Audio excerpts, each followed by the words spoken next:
And later this news hour, the high security operation as a bikie boss faces court over a massive drug plot. And how much a trip to your GP could soon cost as doctors abandon bulk billing. 7 News begins now. Good evening. The Lismore community is growing impatient as it waits for the release of the Flood Inquiry's independent report. Community members feel left behind by the government, but are hoping for change when the report is open to the public. There's some really big and important planning decisions that need to be made. They're not going to be popular with everyone, and sometimes you just need a bit of direction and a bit of autocracy to be able to make those decisions.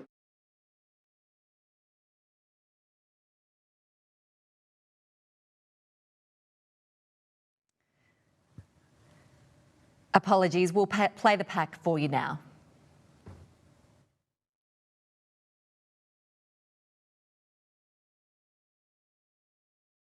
The volunteers who man the Koori Mail Hub, some of the most recognisable faces of Lismore's flood recovery effort.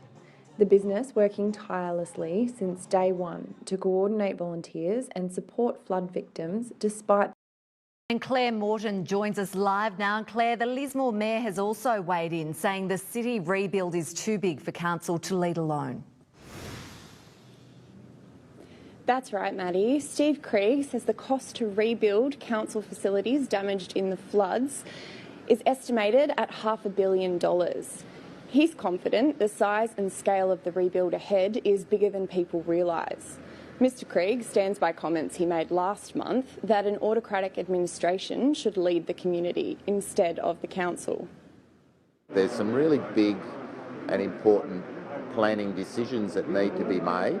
They're not going to be popular with everyone, and sometimes you just need a bit of direction and a bit of autocracy to be able to make those decisions. Krieg will also be looking to the findings of the Flood Inquiry report for direction. Thanks for that, Claire. Claire Morton reporting live tonight. The future of Shane Fitzsimmons as the head of Resilience New South Wales has opened up some wounds within the state's governing Liberal Party. Former Treasurer and Transport Minister Andrew Constance has taken to Twitter to say how saddened he is. He says Mr Fitzsimmons is a man who saved lives during the Black Summer bushfires and was an incredible support. Then Mr Constance takes a swipe at his former cabinet colleague David Elliott, who spent time in London during the fires. I know where the minister was during that period. He wasn't in Australia, so I don't get this. I really don't, particularly after the week we've had.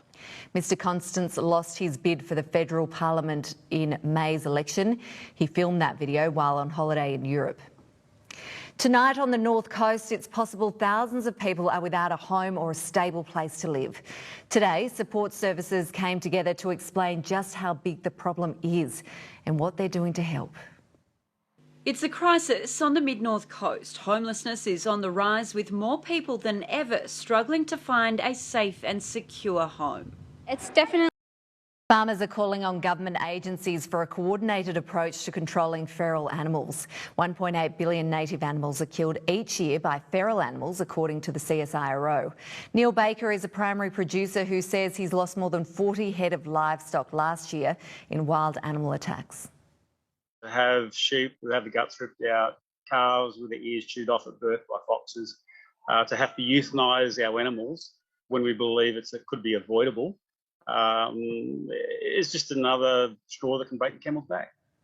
New South Wales farmers say it's an urgent problem that requires immediate action. A medicinal cannabis operation will be given a helping hand to expand. The ABC Can site is forecasting the project will also create 30 new local jobs.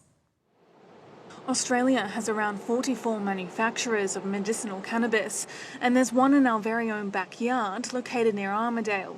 The cannabis plants are grown in the centre, confined in... You might have seen a lot more denim in the workplace today as Australians raise money for Jeans Day. The occasion is a main fundraiser for the Children's Medical Research Institute based out of Westmead Hospital. Scientists at the institute find cures for genetic diseases that affect 1 in 20 children. It takes lots of time, it takes lots of money, equipment, and then collaborating internationally to be able to help our patients here locally. As the technology advances, so does the genes that we find, and that's something that is going to be so beneficial for patients in the future, but as well as us for our learning as well. Genes for Genes has run for over 27 years and more than $60 million has been raised. Well, it's time now for a quick check of the weather with Kirstie Fitzpatrick. And Kirstie, we have seen some rain around, a fair bit of cloud as well, leading to those warmer overnight lows. Yes, that's right, Maddie. Very warm for some regions. Good evening to you and good evening, everyone. But we have seen those showers overnight. In Foster, we recorded about 7 millimetres through last night and this morning, while a little bit further north at Coffs Harbour, we recorded around 4 millimetres. Today, we have seen some drizzly weather continue. Skies were cloudy and a few storms around too, and winds were their strongest this afternoon, again in the south, with northwesterly gusts more than 35 kilometres an hour. Temperatures, as Maddie said, very mild overnight, and today reached the mid-20s for most around Ballina with 24, and the same at Coolangatta. Showers should clear overnight. We're expecting sunny skies for our Saturday. We'll have that forecast later on, Maddie. Great forecast for the weekend. Thanks, Kirstie. See you later. Still to come in 7 News, getting ready for one of the biggest bike shows and the effort to save a relative of the Tasmanian devil. Up and ready to hit the road, the Northern Rivers chapter of the Ulysses Club is set to host next year's National Rally. The week-long event is expected to attract up to 2,000 motorcycle enthusiasts to Lismore. The club is for over 40s and plans on living up to their motto, to grow old disgracefully. It's all good fun. They just enjoy the rides. They come, they look around the towns, they go to everywhere, they go to the wineries, anywhere there's alcohol they'll go to. The rally will take place at the Lismore Showgrounds in May. Animal conservationists are celebrating new arrivals of an endangered species. 23 eastern quoll joeys were successfully born in the Aussie Ark breeding program. The quolls were extinct on mainland Australia 60 years ago and are only found in Tasmania. The breeding program began in 2017 with several males and females living in the sanctuary as if they were in the wild. Experts are delighted with the additions and say more joeys could be on the way in the coming weeks. So we've got another couple of females that looked like they were about to birth. They had beautiful deep pouch, secretion. It looked like they were about to go. So in the coming weeks, we'll check to see if we've got any more to add to our tally. Eastern quolls are close relatives of the Tasmanian devil. Still to come in 7 News, husband versus wife in the Commonwealth Games, and cultures combined for the International OzTag Series.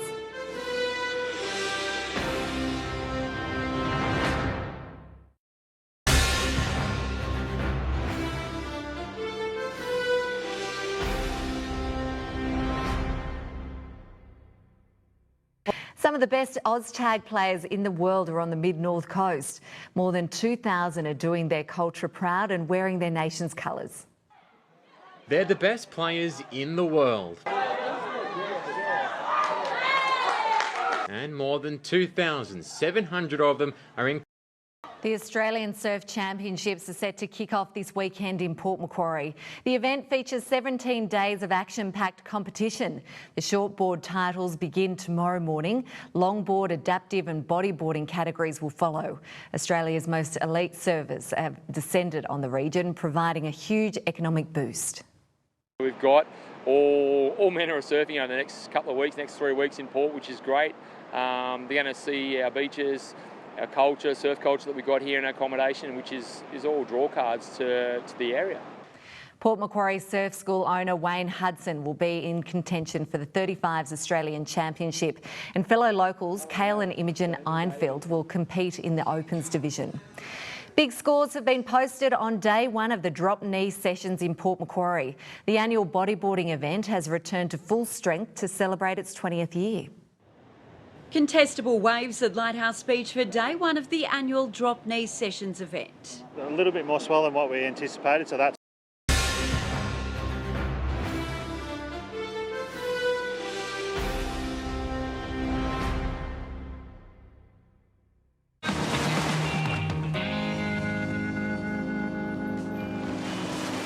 G'day and happy Friday, Surf Turkeys. Well, what an absolute shocker of a week. It was about this big for the most part and blowing a dead set gale. We've got a little northerly swell that's kicked in. Let's move on through and see what's cooking for the weekend. Okie dokie, well if you're frothing around the north coast this weekend, there's going to be about waist high as swell. It's going to be out of the east. The wind is looking beautiful and offshore all weekend. Sunday looking like the pick of the 2 days. Early morning, of course. Check your northern corners, it will be the pick. Righto, heading down to the mid-north coast now. It's going to be a similar old picture down there, about waist high, maybe shoulder high on the open beaches. Beautiful offshore conditions. It could be fun little peaky conditions for your little fishy or your longboard. Set your alarm and get out there early. Okie dokie, for all you sea creatures up there on the north coast, we've got seas of 1 to 1.5 metres. That's going to decrease as the weekend goes on. The wind's going to be swirling all over the joint. It's going to start out from the west and swing around to the northwest, getting up to around 15 to 20 knots. Okay, heading on down to the mid-north coast, a little more motion in the ocean down there. We've got seas of 1 to 2 metres. Again, that's going to decrease as we head into the weekend. The wind's going to be predominantly from the west at 10 to 15 knots. It may get up a little higher at times, so not looking too shabby at all. All right, if you're frothing for a wiggle, there will be a few little waves around this weekend, maybe good for a little fish or a longboard. It's going to be around this high, beautiful little swell out of the east, and the wind is looking pretty tip-top for the most part. This week, I'm going to give it a 2 out of 5. Get out there, guys, and I'll see you all next week. Thanks, Brenda. Have a great weekend and good evening, everyone. We do have a number of troughs and fronts continuing to track across southeastern New South Wales with showers and gusty northwesterly winds. Into the weekend, though, it should ease a little bit. Cloudy at times with a clearing shower or two, but also more stable conditions. That is until the middle of next week when a new low pressure system is forecast to return showers to parts of the state. It is looking mostly dry along the coast once again, though, with these upcoming showers directed mostly towards the southeast. Later in the week, we could see a few millimetres. Onto our weekend forecast, a mostly sunny and clear day along the north coast under blue skies. Temperatures the high teens at Dorrigo and reaching the low to mid-20s for the rest of the coast. We will have a moderate UV rating, so take care to cover up if you're out and about. Winds mainly strong in the morning, starting to ease off around the afternoon. In Evans Head, we're expecting a top of 23 and that slight drizzle. Some strong winds offshore too, mainly in the southern waters though. We are expecting a wind warning in the south for the Macquarie and the Hunter. We are expecting seas to reach 1.5 to 2 metres with a 3 to 6 foot north to northwesterly swell. On to Sunday, there is a very slight chance of a shower in the south, otherwise looking like mostly fine and sunny skies. Foster 18 our maximum, Taree and Port Macquarie tops of 19 degrees with fairly light but quite cool southwesterly winds. In Casino, a top of 23 degrees, Grafton 22 and the low 20s also in Yamba. To Monday now, a slight drop in temperatures as we return to the high teens. Nambucca Heads 19 degrees with sunny skies, Wauchope 18 under partly cloudy skies. Morning frost possible on higher ground as well with slightly cooler temperatures as those conditions drop back off. A lovely weekend on the way for most of us. A slight shower here or there shouldn't make too much of a dent though, Maddie. Would be nice to see some sunshine. Thanks, Kirstie. See you later. And that's all we have time for tonight. Right now, Dan has your national news. Have a lovely weekend. See you Monday.